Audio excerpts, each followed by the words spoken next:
Hi everyone. So in this video, let's see this up and running. So here we have all our mutations.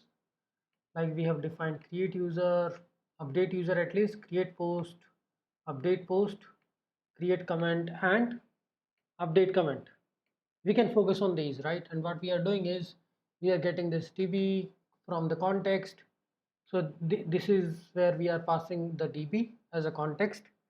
Here, this place is something where you can pass the database connections, some mock data, and some global data which you want to publish to all the query and mutations. So this DB is available in the context. So if you go to any mutation, in this context argument, you can get the data source. So here we are destructuring with the DB, db.users, db.posts, db.comments. This is how we can access the data. So these are the some of we have written like update user, create user, right? Now if we just try to run this and try to test it, it's plain and simple. We'll open our browser. This is Altair as a client, right?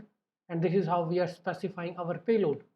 So if you go to all our query and mutation, first of all refresh this so your document gets updated. It can fetch the latest definition. These are the queries, and these are the mutations like create user, update user, create post, update post, delete post, create comment, update comment, delete comment. Okay, if we just simply start with this delete user, okay, it is also giving us the ID. And if we simply start with this mutation, which is create user, right, in create user mutation we have to pass this data, right? This is what it is looking for. This contains the name, email and age, because the create user input has these properties: name, email and age. So we have to pass them. We don't want it to get the posts and comment information. So let's run this, and this email is already taken, so it's like a validation error, right? And we are not doing any email validation errors, email validation. So if I run this now, this will start coming. Okay, now I can go and try to fetch the list using query, which is like give me all the users. And here I don't want it to pass any particular ID or password. And in the post I wanted to get the ID. Here also I wanted to get the ID. We can't return null for known nullable field query dot users. Okay, so first of all let's see this users. Okay, we need to pass some argument here in the query. If we go and check our query for the users, it is accepting this query as an argument. And then what we are doing here is, okay, some code is not updated. This should be a database because now we started passing the DB, and it should be db.users,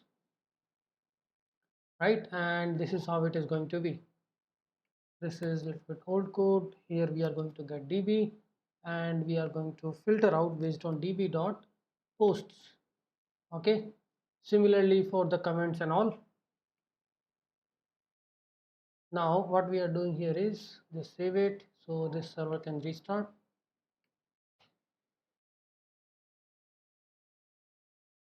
Okay, so here either we can pass query which says, okay, I'm looking for this particular user having this title, and just run it. There is no any user, right? So these all are query and mutations. Mutations, like you can also do the create post and all. In the create post, if you see what argument we need to pass, create post payload, here you need to pass a lot of arguments, right? Title, body, published, author. And if any of the argument you are passing wrong, let's say first is title. Why it's not coming? Okay, it should be an object first, and then you will say title, something in the title, then body, something in the body, and we have published, which is I think a boolean flag, true, and then we have author, which is author ID. Okay, if I try to publish this now, then it got published. We have author ID is a valid author ID. We can still do the testing.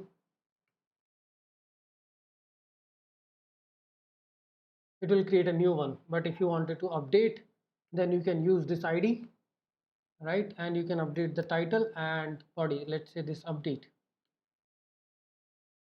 right? In update, we are going to pass the ID, which is the created post ID, and the data can be these properties without author ID. Published, and this we can trigger. We don't want to populate these properties for now, and this is updated, right? We can just pass whatever we want, the garbage values or something, and it will update that. Okay, so this is all about the query and mutation. The mutations we have written, we are able to test all the mutations here, right? Now next thing we are going to talk about subscription. Okay, few things we have to update in our code while doing a query is now we are using the DB, so you can access this DB from the context like db.post, db.user, db.comments. Okay, next thing is subscriptions, like you wanted to subscribe a change happening on the comments. Whenever the new comment is added in the blog post, I should be able to take a particular action, right? So let's talk about the subscription in the next video.